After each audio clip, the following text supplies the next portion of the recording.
So, ladies and gentlemen, please take your seats. Yes, we are slightly behind the schedule. To paraphrase what I said before the coffee break, is that indeed, more we drink coffee, less we have time to speak. Just take this into account. But I would like now to announce our second session, and this session is on resilient media, ensuring the right of citizens to balanced, factual and reliable information. In a way, it was already, we had kind of the lead-in session, the previous one. You see that you can, if you speak about the media environment in the countries of Eastern Partnership, inevitably you are coming to this particular topic. And here I would like now to pass the helm of the forthcoming discussion to Roland Frauenstein, who is a Deputy Director of Wilfried Martin Center for European Studies, and I must say a very distinguished researcher in issues related to the functioning of the state, foreign policy, and also issues related to the democratic institutions. So, Roland, please shoot. Thank you. I'll try. Sorry, I'll try my best. Well, not necessarily to shoot, but to discuss. That's what we're here for. I believe the second panel will be very much, as the Minister just said, will be very much a continuation of the first. There will not be a clear separation of topics. We are still, we continue to talk about the resilience of media vis-à-vis different threats and challenges. One of those is obviously Russian propaganda, Russian influence. Another one is maybe in some of the Eastern Partnership countries, authoritarian governments. And another one again is the question of ownership. The oligarchs is a term that we can mention in this context. So there is a multitude of challenges and threats to independent media, and we should discuss how those media can be made more resilient. I would like to introduce our panelists at this point in time. I'll start with Minister Dace Melbarde, right here in the middle, who's the Minister for Culture of the Republic of Latvia. She will speak in Latvian in the initial statement, so we'll have a trilingual panel now, Latvian, English and Russian. She has worked before as the Secretary General of the Latvian National Commission for UNESCO and has a rich and impressive career in Latvian government. She's also been the country manager of the British Council in Latvia, and I think is the best possible speaker to introduce this panel. Now, we'll continue with Mr. Petru Macovei, to my right here, who is the Executive Director of the Association of Independent Press in Moldova. He has over 20 years' career as a journalist, mainly on radio and television. He's also worked as a trainer at the Chisinau Advanced School of Journalism, so I think, need I say more about his qualification to discuss the issues at hand. Next, we have Zhanna Litvina, who is the chairwoman of the Belarusian Association of Journalists, and she has also worked in journalism itself. She was for several years, she founded and then ran for several years Radio Racja, which is one of the independent media, very active in Belarus. And when I was the director of the Konrad Adenauer Foundation in Warsaw in the late 90s, actually, I was very happy to cooperate with Radio Racja in those years. She's also received several awards, such as the Golden Pen of Freedom Prize, the Sakharov Prize for Freedom of Speech, and the Atlantic Council Freedom Award. Now, last but by no means least, Jerzy Pomianowski, on the extreme right, at least geographically speaking, the executive director of the European Endowment for Democracy, rich career in public service in Poland, 2 years as Deputy Foreign Minister. He is now, since January 2013, the Executive Director of this institution. And I think those who've been yesterday at the presentation of the preliminary findings of the report of the EED on new ways to counter Russian propaganda, I think, know that he's doing an extremely important job. He has also been the ambassador to Japan of Poland, which is probably one of the reasons why he's now the president of the Polish Aikido Federation. Now, Aikido, literally translated, is the way of harmonious spirit, but don't be deceived, it's a martial art. It is to disable your opponent while doing minimum harm to him, very humane, but I think it's a very important quality for the job he's doing. He was also an active member of democratic students' opposition in Poland in the 1980s.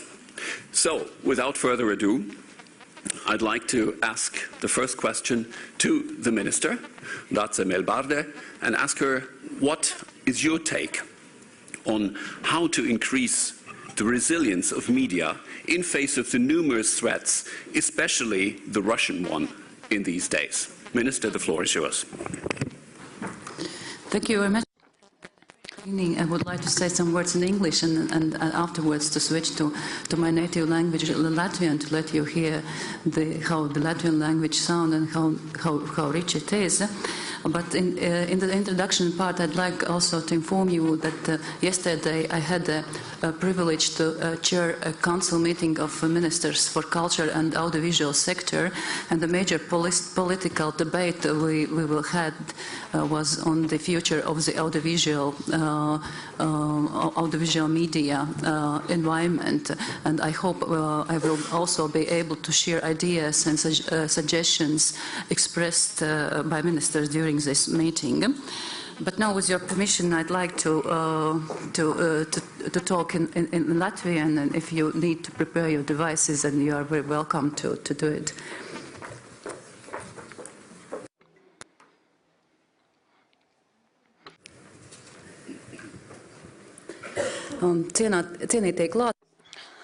Dear guest, first of all, I would like to say thank you for the topic that you have chosen, which in Latvian language is translated in quite a sophisticated way, which is media security. And the first thing that I have in my mind when I think about media security is the society's trust to the media, because media will be strong until media only will be strong when people believe them. And of course, the questions of media resilience is now actual for every one of us in connection of the increasing propaganda from Europe and also from our neighboring country. So it is not enough to only speak about media quality. It is very important to speak about how we work with our society and with its trust to media that cannot be lost. And this is why one of our major ways that we have to think about, and especially that what we can learn from Ukraine's experience, is the possibility, is the skills of our society to recognize propaganda and how we can attain it. I think that we have to ensure space for critical discourse in our in our society, and this is why we have to teach people to understand media and the factors that influence them.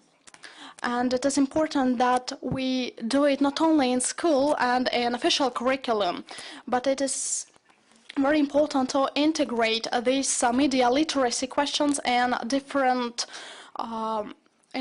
initiatives and voluntary projects. And I think that only in this cooperation, with the cooperation with journalists and NGOs, we will be able to develop in our society this critical way of thinking.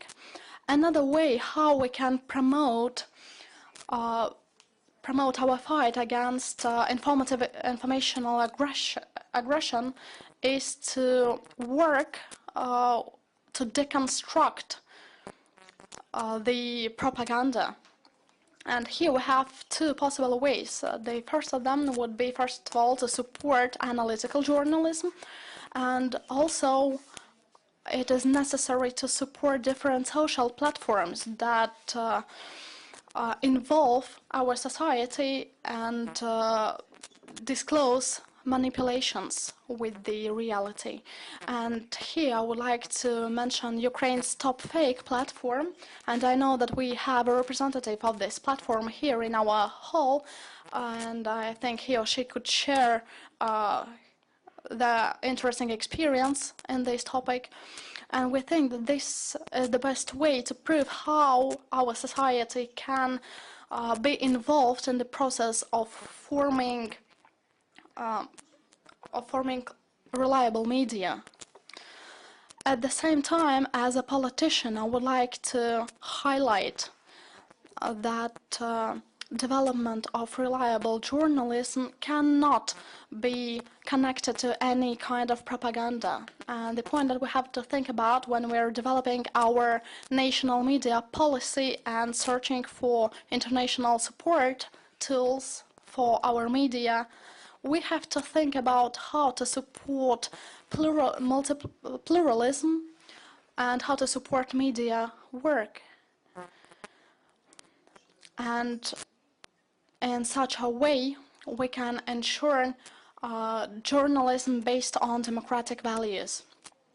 And also concerning media sustainability, I would like to mention an important factor, which is the ownership. We have to settle mechanisms that would allow us to find the true beneficiary of each enterprise and to make all the structure transparent.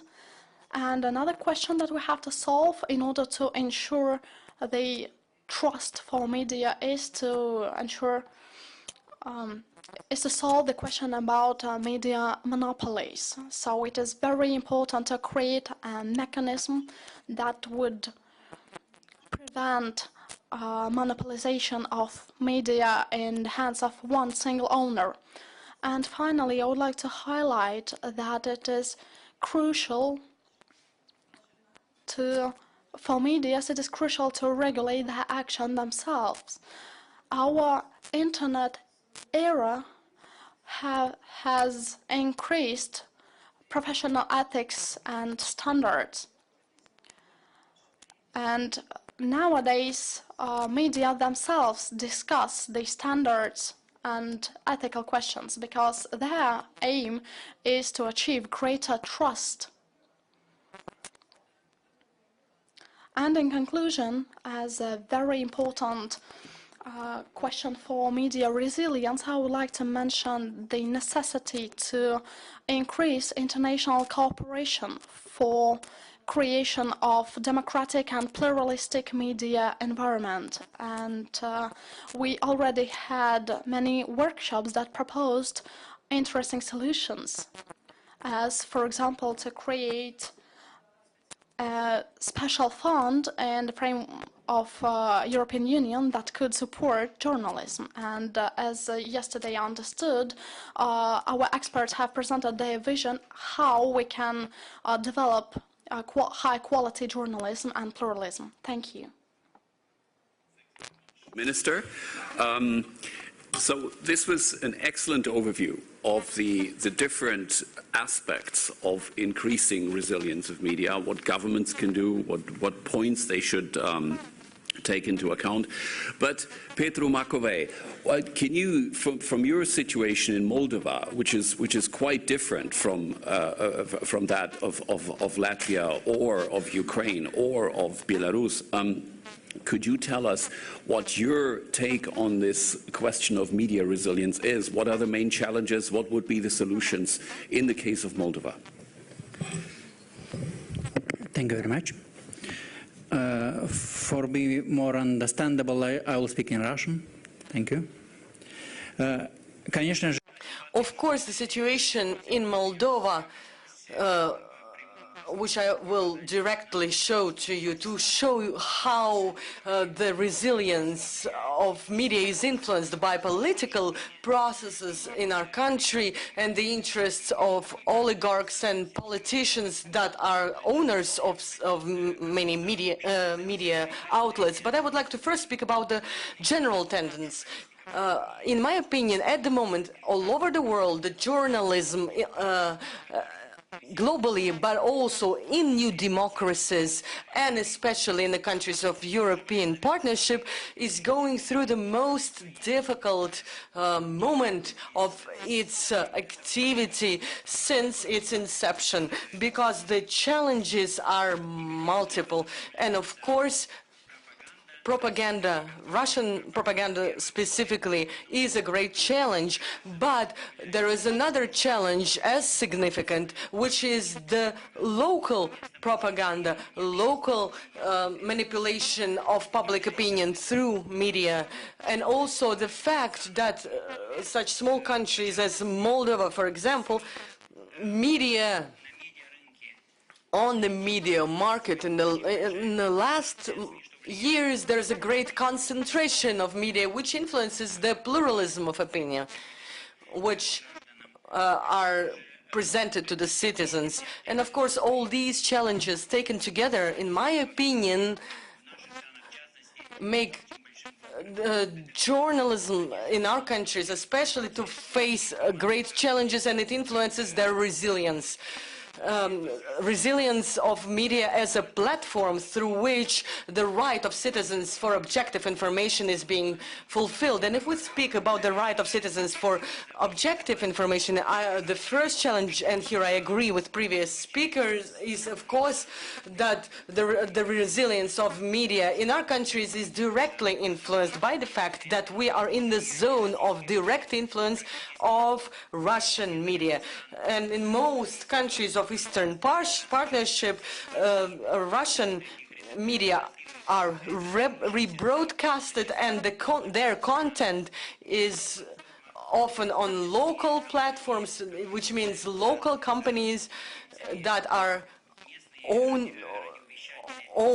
by local owners. They rebroadcast, or some they are parasitic on the Russian brands. And when we speak about the citizens' rights for objective information, it's very important, and I believe it is not just the task of the journalism, but first of all of professional journalism, and the task of also of the whole society, and even of governments of democratic countries, which do not want to use their media as just propaganda, but understand that people have the right for objective information through media. So our common task is to explain to people, to enlighten people through media literacy, to develop critical mind of the public. Because, for example, a survey of public opinion in the Republic of Moldova shows that more than a half of our citizens trust Moldova media in general. The majority of them, as we've heard, trust Russian media. At the same time, the same surveys show that people understand the fact that the most of media are controlled by political forces or groups or oligarchs. So these are contradictory conclusions. People know that media are being controlled, but still they trust them. Why does it happen?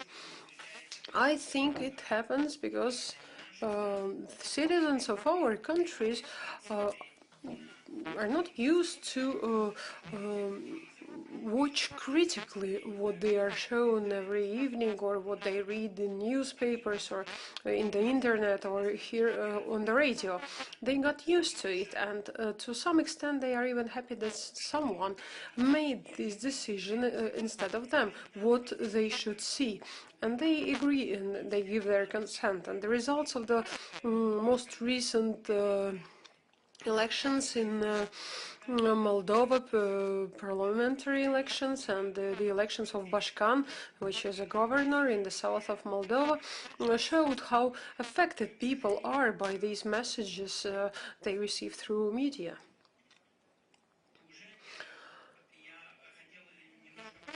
I wanted to mention some aspects that have already been discussed, but I think we need to pay specific attention to these issues because the situation over the last years showed us how difficult the situation is at the moment. My colleagues may correct me, but in Ukraine, the Ministry of Education has already approved optional classes on media literacy, and we hope that in our country the Ministry of Education will adopt the media literacy classes in the nearest future, and I hope that these classes will not be optional, they will be mandatory, because this is something we must do at the governmental level, and we also must pay attention to the protection of our informational market. The Russian Federation approved the strategy of development of their informational space in 2007, and it was modified and complemented in 2009. What is done in Moldova? Nothing. At the beginning of this conference, we've heard about an attempt to adopt a law in Moldova, which would declare the willingness to fight propaganda, but this would mean the measures allowing unloyal competition in the market. And we need to discuss unloyal competition separately, because in such small countries and such small markets such as Moldova, Georgia, Armenia, Azerbaijan,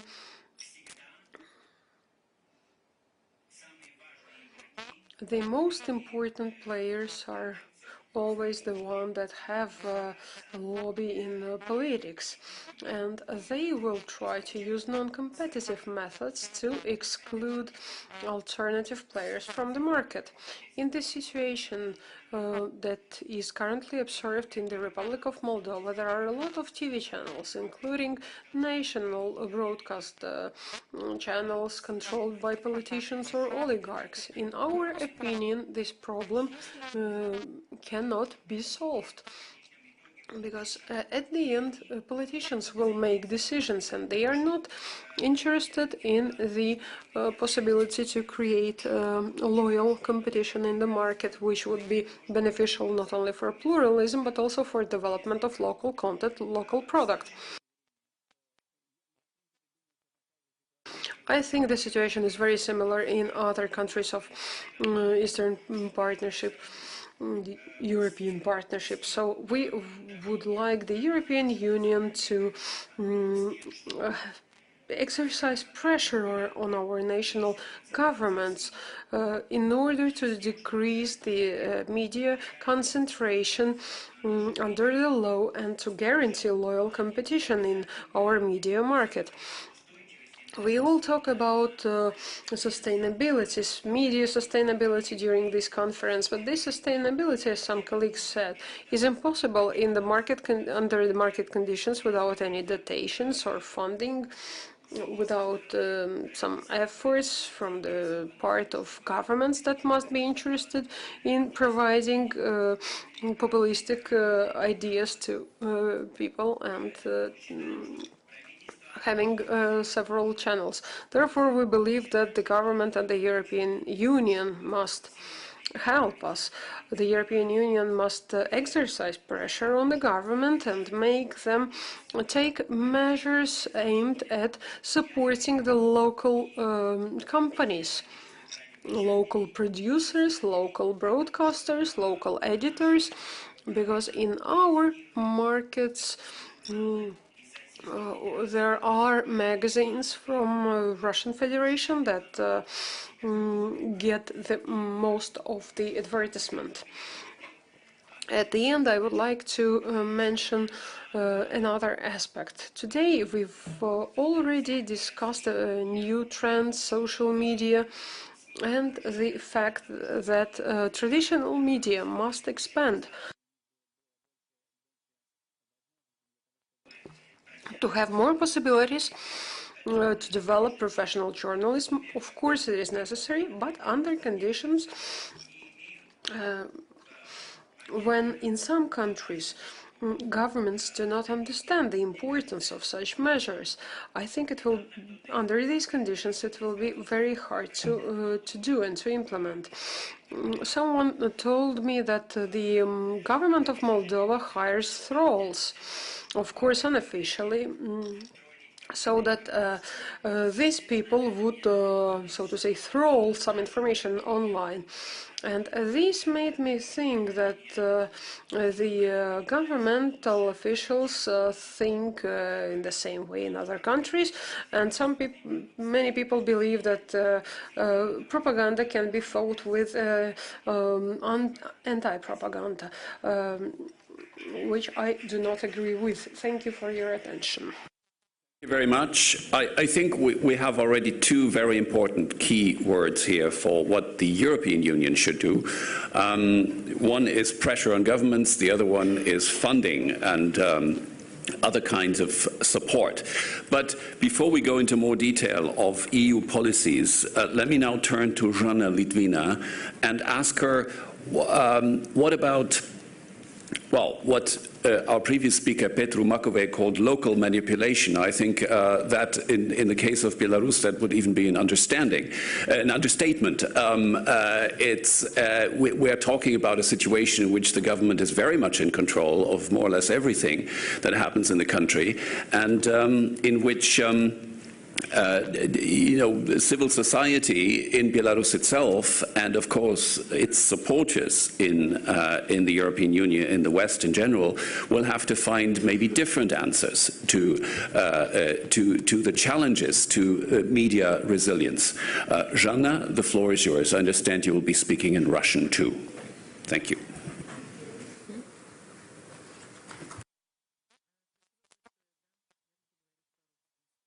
Thank you. Yes, I'm going to speak Russian.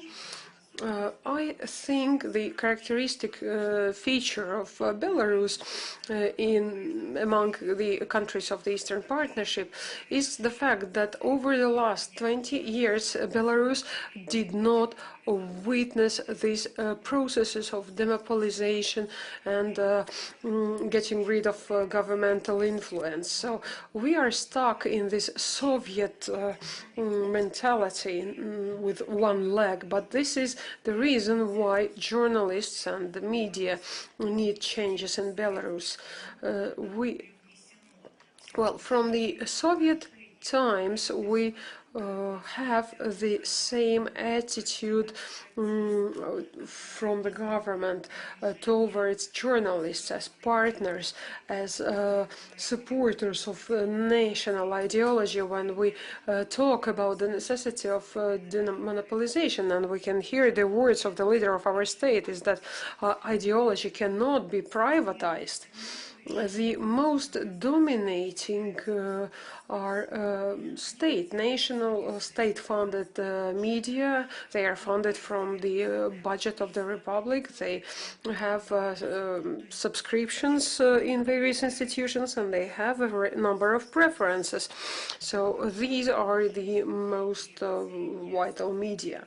However, the latest events showed during the Russian Ukrainian conflict, that this control, this state regulation weakens media. They are free of the responsibility in force majeure situations. They are waiting for instructions, and for the first week after the events in Ukraine started, our media were almost silent because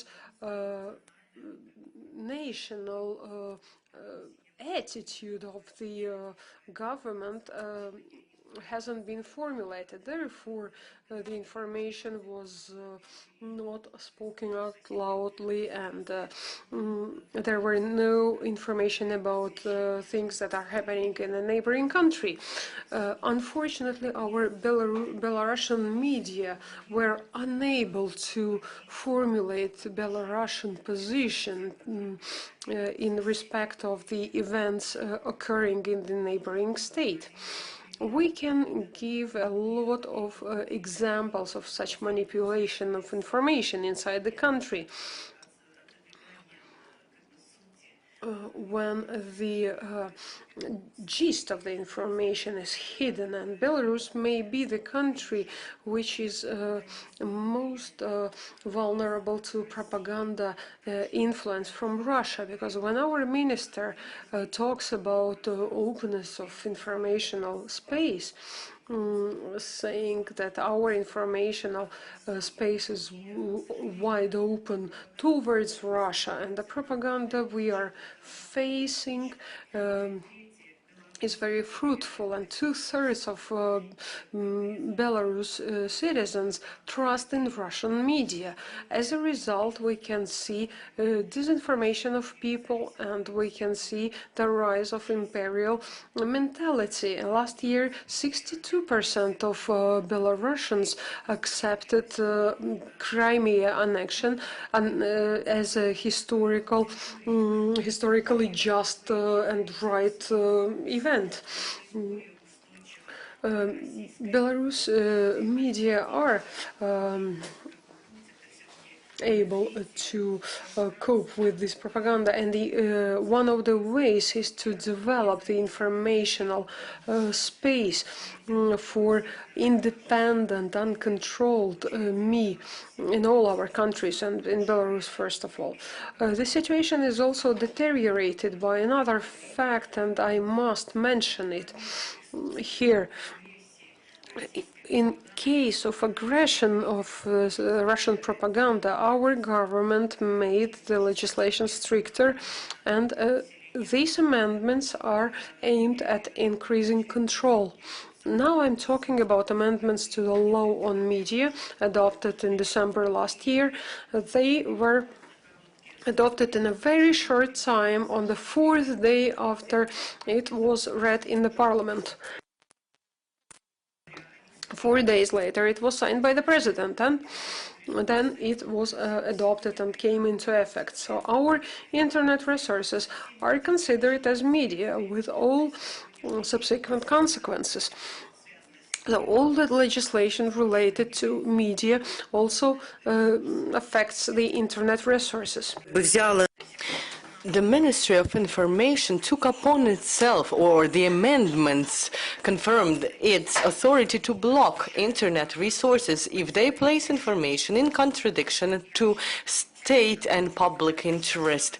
The testing of blocking the resources we have already experienced. Several days ago, the Ministry of Information started to send out mails to specific resources with warnings that after 2 warnings or more for this or that contradictive information, the resources will be blocked. One of the resources is Racja.com, which has been registered in Poland and acts according to Polish legislation, has also received such a letter, and experts started to speak at once about the violation of international agreements by Belarus. First of all, the International Pact about Political Citizenship Rights, Article 19, which stipulates freedom of the spread of information despite geographical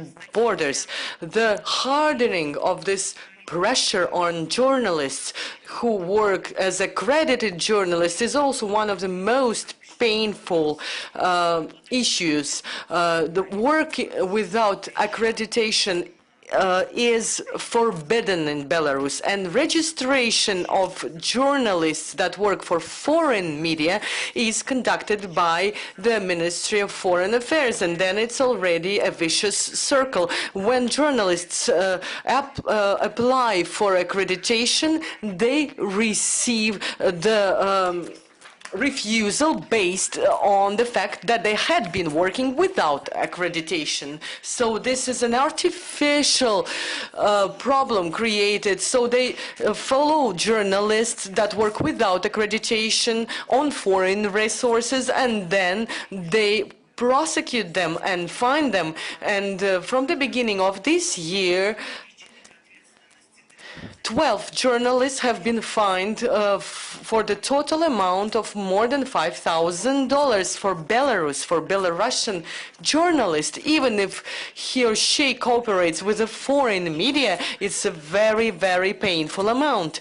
And the most vulnerable colleagues are journalists that work in satellite channel Belsat that broadcasts from Poland, and the journalists of Radio Racja are outlaws in our country. Our organization pushes through another principle of accreditation in our country.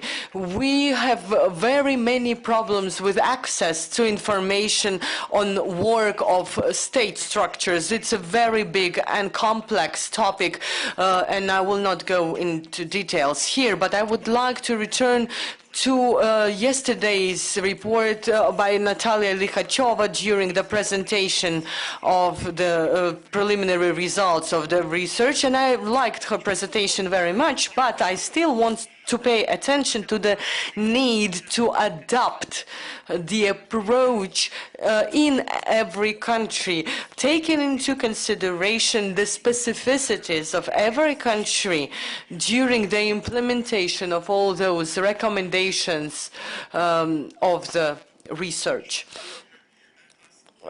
I understand that I have extended my time, but I still want to say that the journalistic community in Belarus wants to uphold standards. That is our main task, and I believe that International Federation of Journalists, European Federation of Journalists have to elaborate their strategy to delimit themselves from informational fighters in informational wars, from propagandists which also claim to be representatives of our profession. Today, independent media, professional media, have to become an institute of good name, good reputation, which base themselves on the factuality of information. We have to hold on to our profession and delimit it from those other representatives. And I would like to thank personally Ms. Dunya Mijatovic and the Office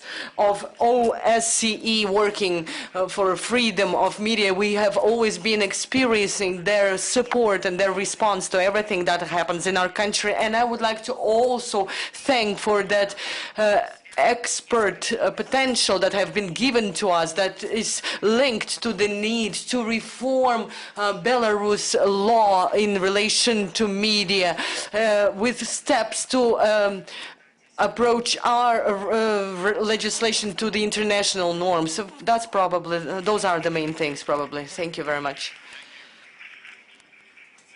Litvina, and I'd now like to turn to Jerzy Pomianowski. And, Panie Dyrektorze, I'd like to ask you, first of all, what is the EU approach to this in general, what we've heard? And second, specifically, on the case of Belarus and what Jana just told us, you know, how can there be outside support in an authoritarian environment in which the government tries to actively disrupt such external support for independent media? Thank you, Roland. It's my great pleasure to be today in this panel. As it was already quoted, we had our chance yesterday as European Endowment for Democracy to present our findings on Russian language media initiatives and what we can do to strengthen landscape and to make more balanced approach to the results actually of long and persisting and resilient, in a sense, of Russian propaganda. So today I would like to focus on other issues that are much closer to the core activities of the European Endowment for Democracy, that is support to the local initiatives, also local media. Almost 1/3 of our projects that we are on daily basis supporting in the region, in the Eastern Partnership countries, are media-related projects, as European Endowment supports also political and social activists, but among those supported initiatives, media-related initiatives are almost 30%. So it's very important because that shows, and these are not the big projects, these are medium-sized projects. This shows that the work for democracy, for democratic values, requires support for media initiatives, and it was so strongly voiced today in the morning during opening speech by Veika Freiberger. There is no democracy without free, fair, and resilient media. You're asking me, Roland, what is the European position on this, and I must say I'm in a difficult position to say about it, because the European Endowment for Democracy, although created by member states, is not a part of the institutional framework. We are an independent NGO, and we enjoy this independence. So being independent NGO, let me be a bit of bringing here a critical voice of EU approach. First of all, I must say that although we all in every speech and every strategy say that media are important for democracy and for our cooperation with the Eastern Partnership countries, if we look into figures, how much money we spend on it, it doesn't show that we really attach enough attention, that it's really a high budgeted type of support. But it's not even the budget that makes me feel that we are not doing well. It's the way we are doing. I'm saying we because my own country, Poland, is a member of the EU. We have and had chance to influence EU policies in this regard. We have our own small successes that was mentioned by Jana just a moment ago about Radio Racja, about TV Bielsat. So there are initiatives by member states that can be shown as a good example, but still, if we look in the overall picture, it's very fragmented, and the lack of coordination, lack of a certain methodology is really missing. What I mean by that, if we look, for example, how many trainings for journalists are provided, how much money is spent to send some consultants or to invite journalists to Europe, you will find it's quite a lot. Is it what they need most? What I hear from media people in the region, what I heard today in the previous sessions, what I had yesterday when I talk having side talks with the people from different media outlets, they want someone, because the market situation for them is extremely unfavorable, and here we are talking both those who are working in an environment that is hostile, like in Belarus or in Azerbaijan, and those who are working in a permissive environment, like in Moldova or in Ukraine or even in Armenia, in Georgia. They have this difficulty, simple financial difficulty to run the business. So what they need is really a core support, not a training, not another set of very targeted projects. Even if we talk about such important issues like media literacy, this is not what they are looking for. They are looking for feeling secure to do their core job, collecting and distributing informations, preparing materials, serving their audiences, serving their public. This is what they are looking for at most.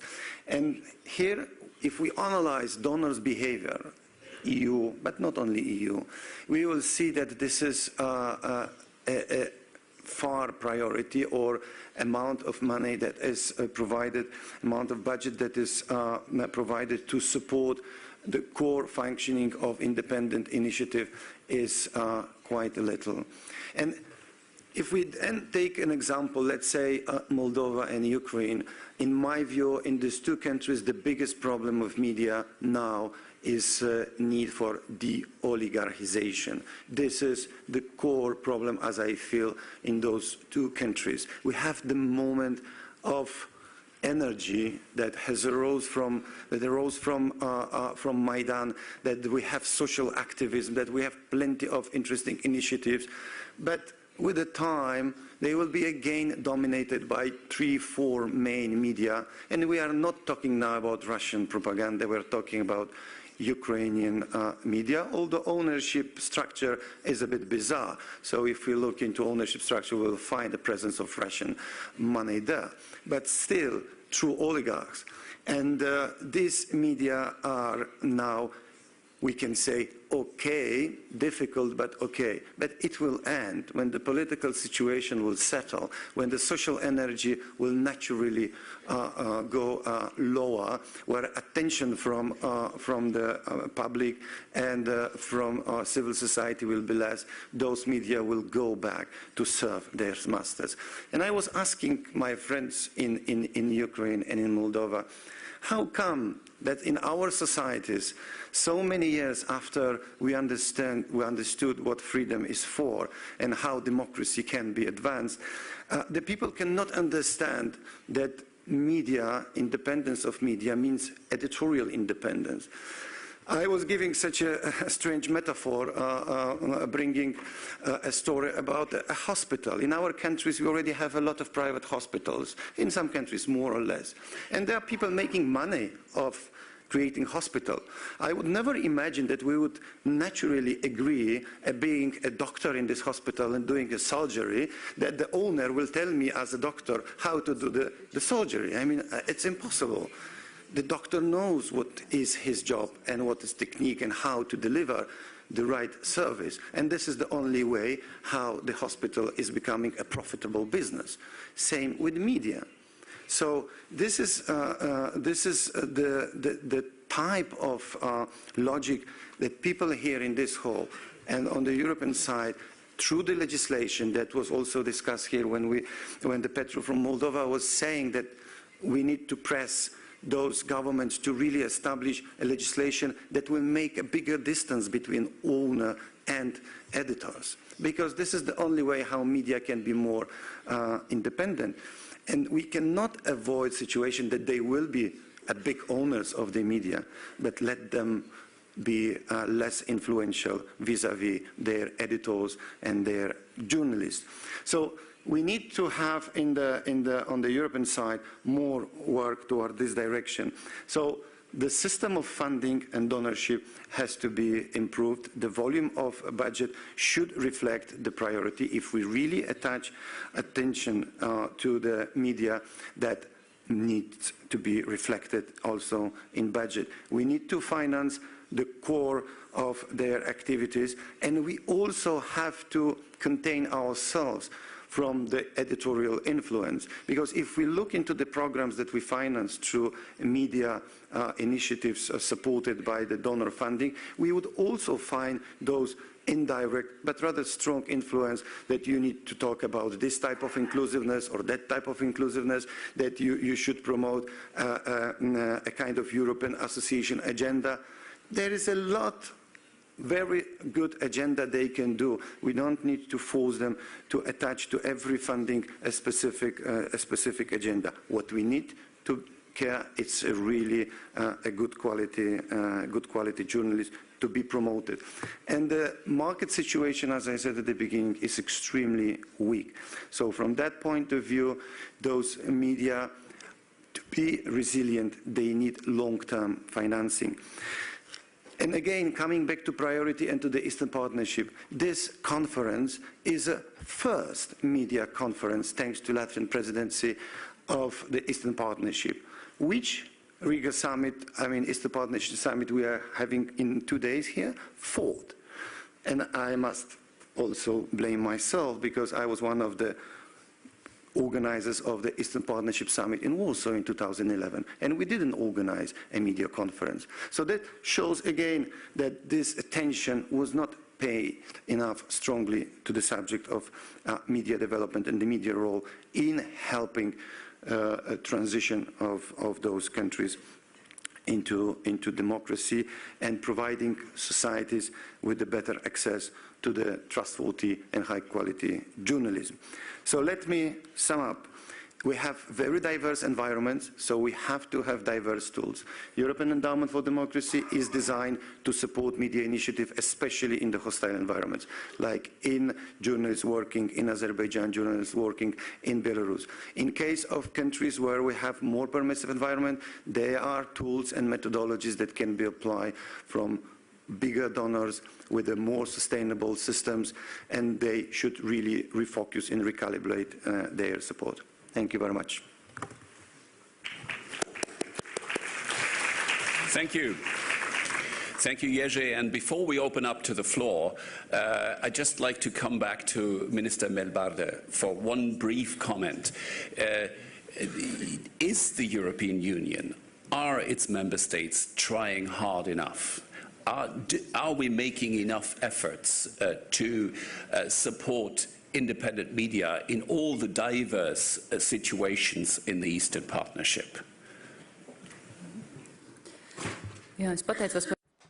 Thank you for the question. The first thing that I would like to say is that every one of us have to understand that this increasing Russian propaganda in the EU environment is a new phenomenon.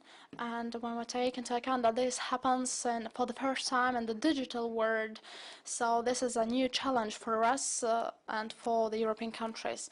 I would not agree to the point that the European Union doesn't do anything or does insufficiently. And now, when we're preparing for presidency and we're implementing the presidency program, we can see how in this half a year has changed the attitude and the understanding of the member states towards this question.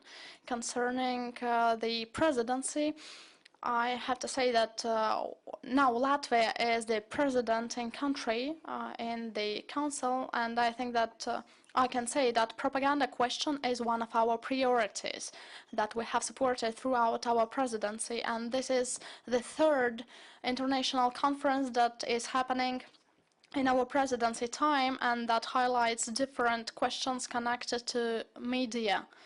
I also would like to say that now the discussion has started and we are searching for solutions, and the most important thing is that we are moving forward to the next stage where we could have identified specific tools for support.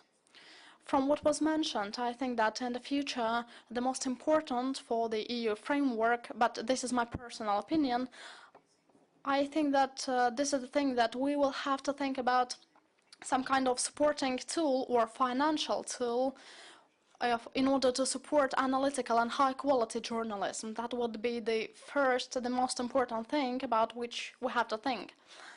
The second point that was mentioned and that is being discussed right now, and about which I would like to continue discussion, is the support for democratical values and for development of Russian-speaking media in Europe. I think that this activity has two sides. From the one hand, we have to understand that the target of this program is not only Russian-speaking people, and we have to increase our content in Russian language, first of all in Latvia. And here, this is question about how we can ensure the competitiveness of small media that are broadcasting in Russian language. And And especially I would like to highlight that we need to support small ethnic medias. We now have slightly below 20 minutes left. We're fully aware that we're between you and your lunch, so we're not going to torture you for too long, but I believe there are some questions and comments from the floor. So let's take a first round. I see one hand right here. Let me see your other hands. Yes, and then some people up there. We start with the gentleman here. Please introduce yourself. Добрый день. Good afternoon, Yuri Bibeshka. I represent the Ministry of Information of Belarus. I've been watching the discussion today, and I'd like to offer you a different point of view. And I'd like delegates to hear it. The legislation of the Republic of Belarus is being developed considering the national features, including the laws on media. We shouldn't talk about media monopolization because we can see the statistical data, and about 70% of media in Belarus are non-state-owned media. They are not owned by the state. Considering the diversity of opinions and points of view, there is a complete information, a complete freedom to get information for the citizens. If we look at the rating of the International Union of Electronic Networks, Belarus is ranked 38. This is in terms of development of telecommunication technologies and information access. So more than 5 million people in Belarus use the internet, considering that the total number of population is about above 10 million. As to the law on media, I'll try to be very brief. We've heard that the Ministry of Information can restrict access to internet resources, but since 1st January 2015, when the law entered into effect, the ministry only restricted access to 18 sites, and 15 of them were dealing drugs. One of them was offering child pornography, and 2 websites were closed because they used taboo words. So I think this is in accordance with European principles. The fourth row, right here in front of me, right here. Thank you. I'm Vita Tarauda from the Baltic to Black Sea Alliance, Latvia. We're an NGO looking at common problems in the region from a security perspective and how to solve them. And we have prepared recommendations on the very issues being discussed today. And I'd like to highlight a few of the things discussed in the panel. First of all, I think it's an incredibly welcome development that so much attention is now being paid to the weaponization of information from Russia and its effects in the region. We have a host of new research, new proposals to discuss. What we don't see yet is the recognition, or a sufficient recognition, that these really are issues of security in the region, and they should be treated as such when we think about the financial allocations we need to make to combating the weaponization of information. These are allocations at the national level and allocations at the European level. On some of the issues raised in the panel today, we'd like to emphasize that while much focus, especially from the EED report, is placed on the Russian language broadcasting in the region, we should not be blind to the fact that the Russian narrative is permeating the national media, national language media as well. And also, this is helped along by the fact that we have very weak media environments, especially in countries with small markets and small environments. And for this reason, we urge that the recommendations and the actions to be taken address both these issues: Russian language, broadcast strengthening from European values perspective, and also the small media, small market issues that would help the national broadcasters become resilient to this. Thank you. Thanks very much. Now we have the lady all the way on the right, and then the gentleman here in the third row. Thank you. I will be brief. I'm Victoria Brenza. I'm actually not media person, but I'm a sociologist from Ukraine, and I'm very glad to be here among the media experts and representatives, because media is one of the key issues in transforming the society. I wanted just to add two small things. In Ukraine, for example, we have the situation when the whole educational system suffers from the approach where reproduction is more important than to building and defending own position.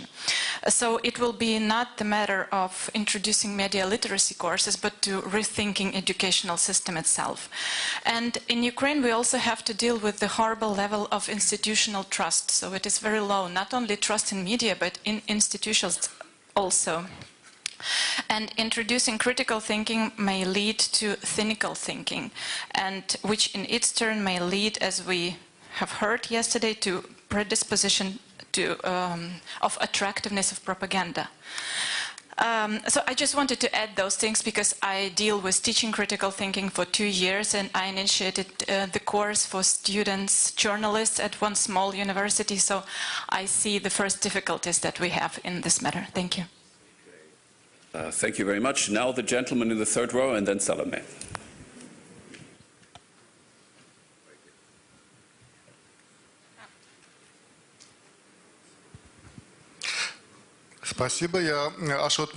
Thank you. My name is Ashot Melikian. I'm chairman of the Committee of Freedom of Speech in Armenia. Freedom of speech with national specifics, it's something very different, something new.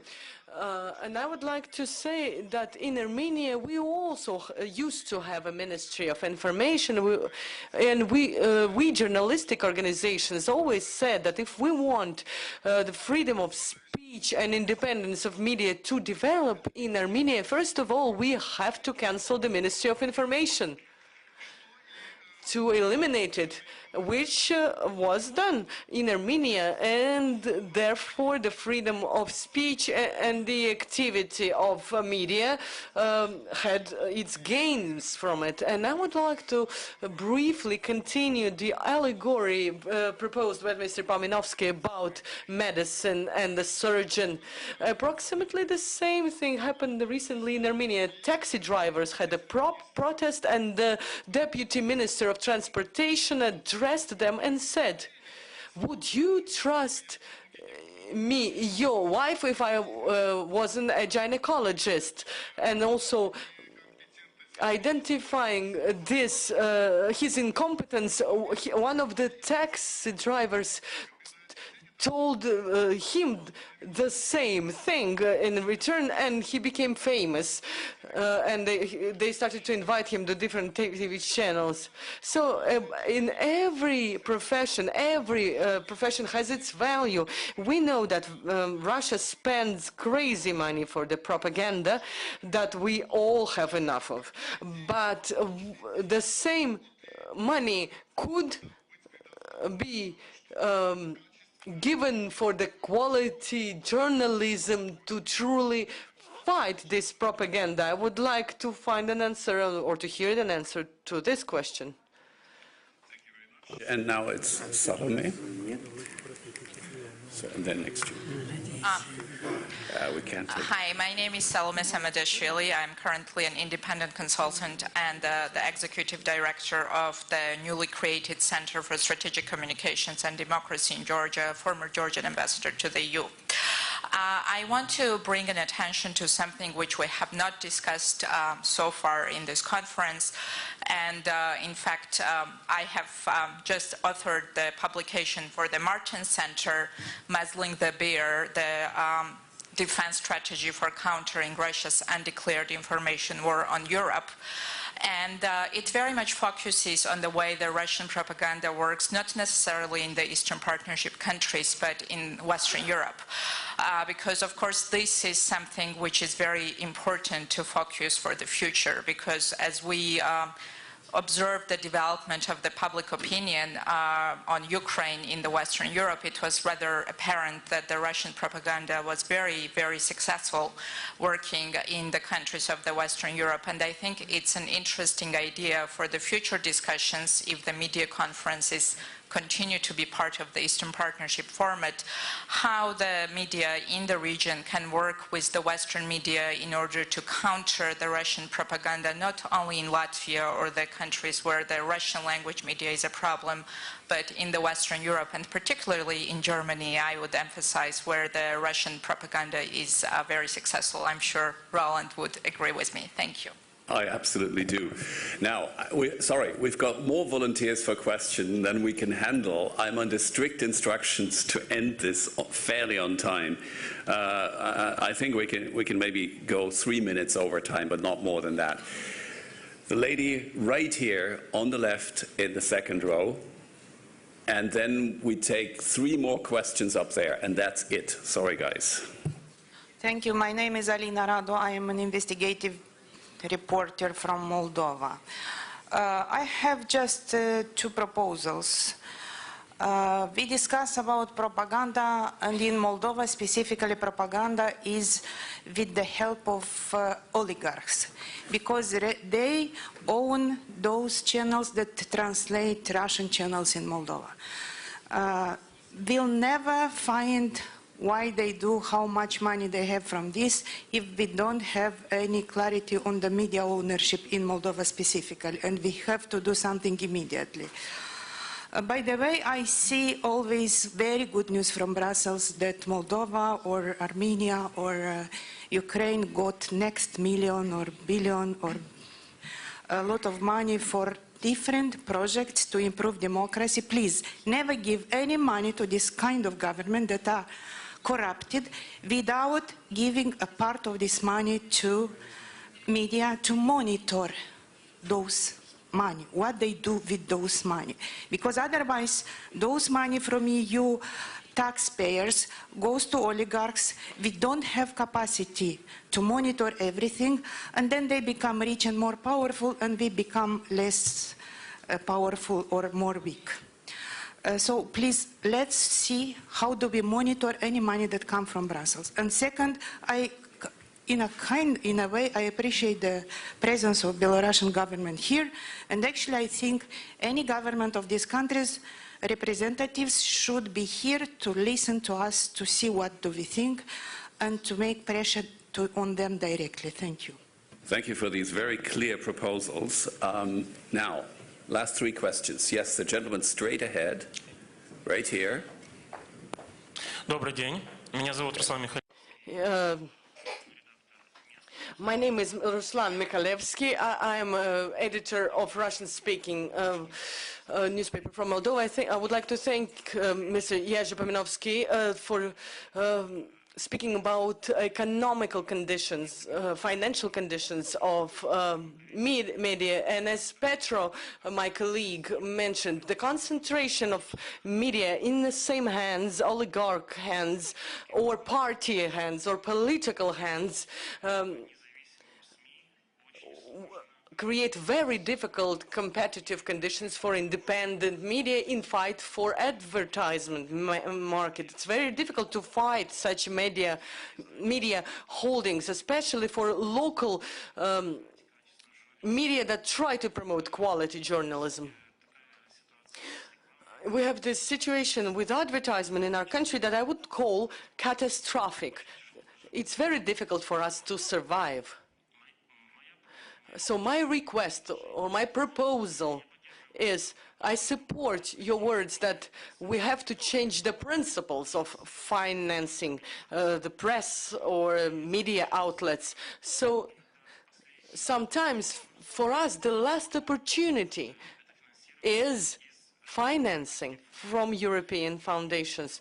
But important problem is that often money is given to non-government organizations, but independent private media can't get this money. It's much more difficult for them than for NGOs. So my proposal is to also help private structures, private organizations that try to promote quality journalism.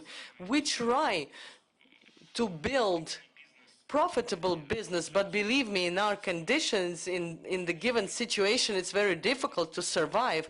So I call you to help all those that are ready to promote quality journalism in our countries. Thank you. Next. So, sorry, the organizers gave us actually some more time. We have till 12:30. No, 1:30, sorry. Till 1:30. So I can take a few more questions. There was the gentleman all the way in the back by the window. You have the microphone. Yes, thank you very much. My name is Volodymyr Yermolenko. I'm from Ukraine, Internews Ukraine Media NGO. My question is, or rather remark to Jerzy Pomenowski about de-oligarchization.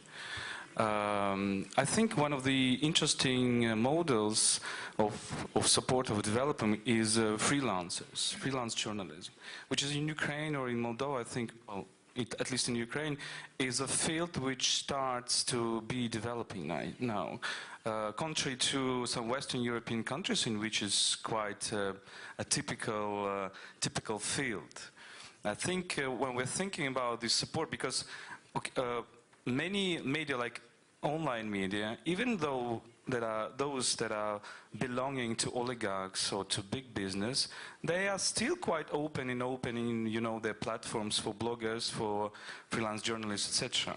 But freelance journalists need also funding for that, for their reports, for their traveling, for their fees, etc., etc. I think we have to think about it too, because our strength compared to Russians is in plurality, not as in centralization of response, but in diversification of response. And if we think in terms of as many journalists who are independent, who can find some money to make the reports and then publish them regardless of the media and of the ownership, it can be a good response. Thank you. Thank you. And we have the gentleman here in the third row, fourth row.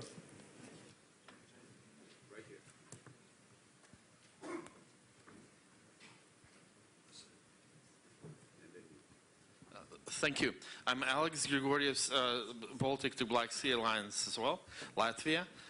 And I would like to support some ideas that we have heard today, and that is that basically a regional challenge, and we have a regional challenge in the Russian information war on the countries of the Eastern Partnership and some of the countries of the European Union as well. And it should have a regional answer, a regional response to that regional challenge. That is, one, greater cooperation between media institutions and media outlets within the Eastern Partnership countries, and some recommendations can be made right here in this within this framework of this conference. And second, a bigger involvement of the European Union institutions in that challenge and the response to the challenge, both institutionally and financially, because it is a threat and should be viewed as a national, not simply as a war of words, but a security threat. Thank you. Thanks very much. And right behind you. Yeah. Mayor, Alexander Pavlov, Sword Business Magazine. I'm editor-in-chief and the founder of this magazine. I'm located in the eastern part of Ukraine, and by the way, something like 100 kilometers from the zone of the fights. But my question will coincide somehow the previous one and will concern this magic European funding. In order to show what Europe is and how the European institutions work, every year I'm organizing the special auto trips or auto races of regional Ukrainian journalists around Europe. Previously we visited European Commission in Brussels, European Parliament in Strasbourg, and so on. We are involving in these projects the European experts exactly in order to show the European activities, European life to the regional Eastern Ukrainian audience. And by the way, this audience knows nothing, almost nothing about European life. And and always, every time I'm paying the fees and expenses for these projects from my own pocket or from some commercial sponsors. But the question is how to approach a bit this magic European funding, not only for the capital, for Kiev's journalists, but for the regional ones as well. Thank you. Thanks very much. One last question. The gentleman right here, and then we have to do a final round of answers.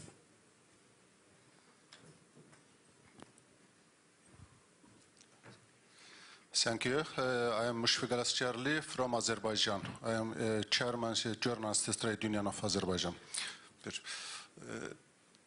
Mənim bir qısa şərhim və bir sualım var. I have one short question and remarks.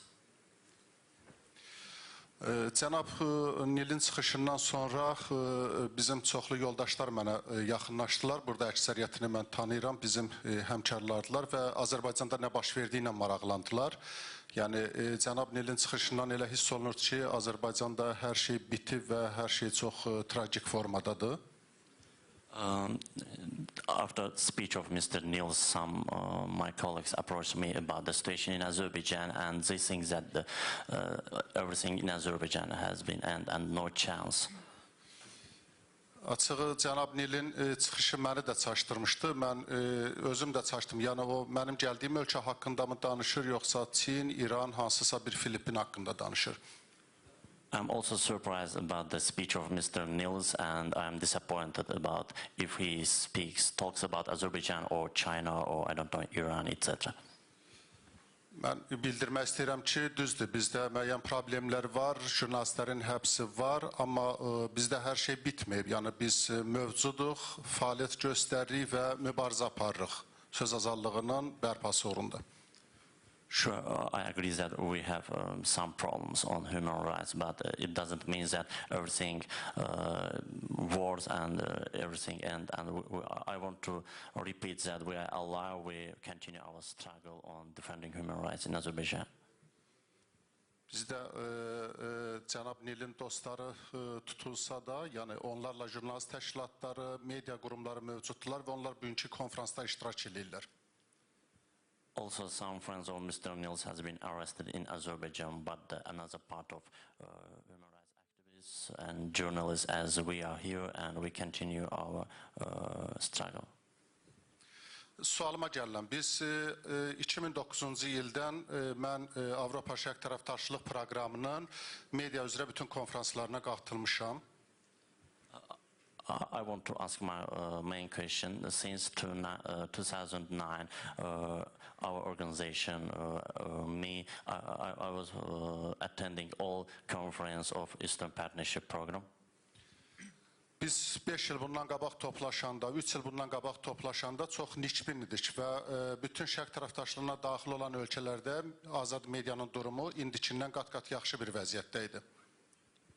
Back to 3-5 years ago, the situation was more positive and we were more optimistic than today. Ötən dövrdə nə baş verib? Niyə vəziyyət düzəlmək əvəzinə, yəni biz Avropaya yaxınlaşmaq əvəzinə vəziyyət daha pisə doğru dəyişib? Səbəb nədir? Bu proseslər ancaq şərq tərəfdaşına daxil olan ölkələr üzərində gedir, yoxsa qlobal bir prosesdir? And what is the reason of this negative changing and we get back? This is for Eastern Partnership Program or another reasons?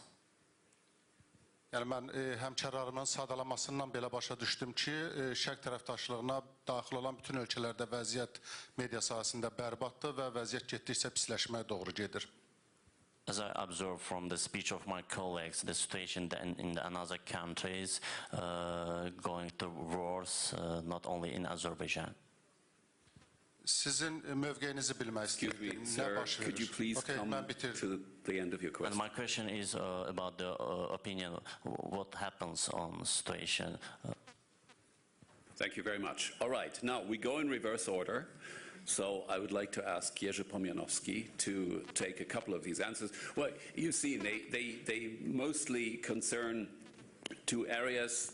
It's the Russian threat, weaponization of information, how to counter it. The other one is a question of funding, pressure, but also general measures to help the independent media from the European Union. And then there were two gentlemen who were kind of offering an alternative vision of events and situations in their countries. Anyway, Jerzy, you go first. Потому что мой друг Ашот. My friend Ashot Melikian asked this question in Russian, so I'm going to answer in Russian as well about money and about funding.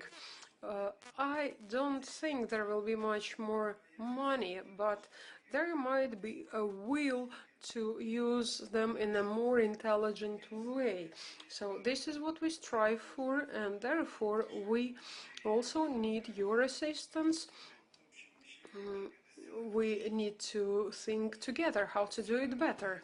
Let's switch to English, not because I don't like Russian language. I like this language very much, and that's why I spend so much time on analyzing Russian language media, because I strongly believe that Russian language does not belong to Putin. It even does not belong to Russia. It belongs to those who like this language and would like to communicate in it. Thank you. Thanks very much. Great statement. Thank you. But I didn't finish. Oh, sorry. Thank you. But of course I can finish if this is the moderator will. Go ahead. I'm for democracy and freedom of speech, but at the same time I'm for a discipline. So thank you very much for allowing me. Okay. So regarding weaponization of media, of course, in the yesterday's speech, I think I made a very strong point about this, that still many politicians, many governments are not seeing this problem as a real threat to security. When we have in Europe millions of people that believe that someone wants to kill them because the four main Putin media tells them that West is going to kill them, then of course this is a security threat, because those people maybe one day will find an excuse to come and kill us because they think we are their enemies. And we are not. So this is the huge problem. Fortunately, the Russians and Russian-speaking people, they maybe lost access to the trustworthy media, but they didn't lose the sense of humor. So recently I read in Russian, I think it was in Twitter, but I'm not sure. It passed just quickly through some of information that reached me, that supposedly the Russians are saying, well, we understand that Putin is soon going to destroy Europe and the West, but we need to know a few days before to bring our wives from the French Riviera and our kids from schools in London and Washington. So they have still this sense of humor. So there is a hope this weaponization of media can be reversed, but we have to do it smartly. And as I'm strongly promoting, we should not think that fighting with weaponization of media means building counter-propaganda narrative. We have to find a smarter way, especially that, as it is already mentioned, the budgets that can be, even if this main logic is accepted overwhelmingly by all, at least European Union member states, which is not the case yet, it will not produce a significant budget that can be compared with the budget that is used by Russia. But another optimistic remark coming from our feasibility study is that in the internet, for example, the initiatives that weaponizes, and this is also to answer Minister Melbarde, in the internet, the initiatives that are financed by Kremlin to weaponize information over internet, if we compare the budget and the effectiveness, it's rather low. So it is a very positive signal that it's not that easy, even with the big money, to turn internet tools in favor of such a classical propaganda. It is a finding. It is not just what I think. So here, with the much less money and with our main weapon, which is plurality and diversity, what was so well brought by the colleague from the Internews, we can do much, much more, both allowing and supporting those who are doing this from Western side, so-called, from the inside EU, and those who are doing this in the countries where those processes are taking place. So here I think it is a very important element if we talk about weaponization. And the one thing I wanted to say, the dilemma between a plurality, which we just talked about, that is diversification, and central action. We strongly believe, and this also comes from the feasibility study, that this dilemma can be easily solved by supporting as many as possible existing initiatives in smaller and bigger, but at the same time supporting mechanisms that was already also brought here for better coordination and eventually some kind of joint regional or pan-regional branding. So that will consolidate them, that will help them, that will also allow them to speak and to address their issue jointly, but at the same time they will remain diverse, independent and plural. So this dilemma, I think, is solvable. It does need to be made a single choice. Thank you. Thank you. Thank you very much, Jerzy. Now everyone else has about 10 seconds left per person. Let's try this. Жанна, you have to answer to your fellow Belarusian. Спасибо. Я два слова о национальном. Thank you. A couple of words about national features of Belarus. I'm going to decipher what I was meaning. Eastern Partnership and engagement, participation of Belarus is not to its full force, and Euronest works in Eastern Partnership without an official delegation from our parliament. So yesterday, when we heard about ambitious projects, about news centers, content factories, I am concerned, considering the natural features, that the distribution channels are closed, the distribution channels of all these wonderful projects. Another thing for me, which is very important for me, Belarus is talking a lot about its willingness and its desire to expand partnership, and we are talking about the necessity to restore the status of specially invited country in the Council of Europe. And during each dialogue and each meeting with the official Minsk, you should include in the agenda all the issues related to the freedom of speech, the issues related to imperfections of Belarusian legislation on media. And if we will be able to achieve any progress, then everything will develop much faster. Thank you. No question about trawlers for Moldovan government? No? Я просто хотел, Жанна говорила в первой части. Жанна, in the first part of her presentation, mentioned something I think should be emphasized again. It is important that media community and professional journalists analyze each case of propaganda, of information manipulation.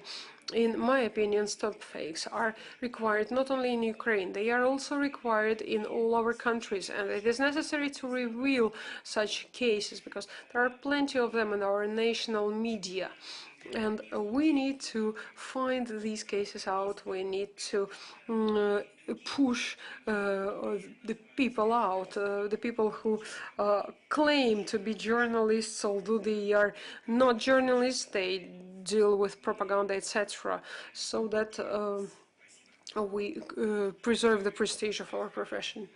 Well, before I turn to our Latvian hosts for the final remarks, Minister Melbarde and Minister Stiprais, I'd just like to give you one hint on what the Martin Center is doing in terms of providing an answer to Russian propaganda, mixing it with entertainment. We have a format now called the Week in 60 Seconds, and it literally is a 60-second commentary on what happened in the past week, usually 2 or 3 topics.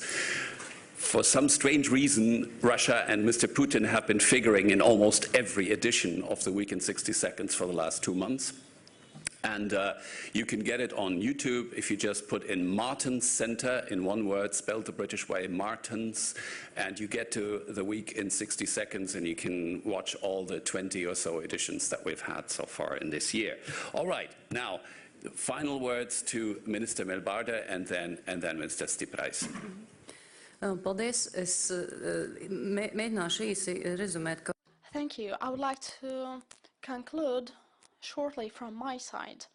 So we heard questions that it is necessary to invest funds in order to support media. And I would like to say that there are actually many problems that we can solve with a little amount of money. So for example, a question about media concentration that we can solve with legislation. And also we need few resources in order to develop media policy in our country and national policy. We also have self-regulation mechanisms that actually is a question pertinent to media and journalists themselves. And well, maybe we can actually establish an ombudsman body that could survey media quality questions, and thus we can solve this problem. And also, if we construct a platform for a stop-lie platform, it also does not request many funds. So these are the things that we can do quite fast. Speaking about questions that need bigger funding and where we have to think about development of certain financial tools and that really need to be supported, I think that this is support for high-quality journalism. So we need to understand that high-quality journalism needs money and it costs money. And unfortunately, in a country with such a small culture and ethical area, we need to pay more for this high-quality journalism. And I think that we have to make this domain a priority. And also, I think that we need to support printed press. Yes, Ron, if I may, as the chair of this conference, I would like to answer to the question which was posed by our Azerbaijani friend, and this is on the intervention by the Commissioner for Human Rights of the Council of Europe, Nils Muizhnieks. I mean, first of all, the Council of Europe and the European Union and the Eastern Partnership of the European Union are 2 separate things. So, but at the same time, as most of the countries involved in the Eastern Partnership are members of the Council of Europe, of course, the opinion of the Commissioner is very important to everybody, and it's his privilege and right to highlight those issues which are probably of the most concern to him currently. So, but at the same time, I would like to say that, I mean, we are not within the Eastern Partnership trying to single out any country for its internal problems. I think we would like to deal with those problems that exist across the board and try to deal with them in a systemic way. So this is on this. Then probably on there were many questions on probable support to the quality media, and in this respect, I would invite you, please come timely after the lunch break for the next session, which would be exactly on this issue. So with this, and I would like to usurp my rights of the chair, I would like to declare this session now closed. Please give a round of applause to the panelists and, of course, to our moderator, who did an excellent job. So, two announcements of the housekeeping. One is that we are coming back exactly on time indicated in our program, so it's 2:45. And the second, may I ask Arif Aliyev and Maya Mikashevidze, please come forward here to the chair. We need to talk to you about the next panel. Hey, thanks.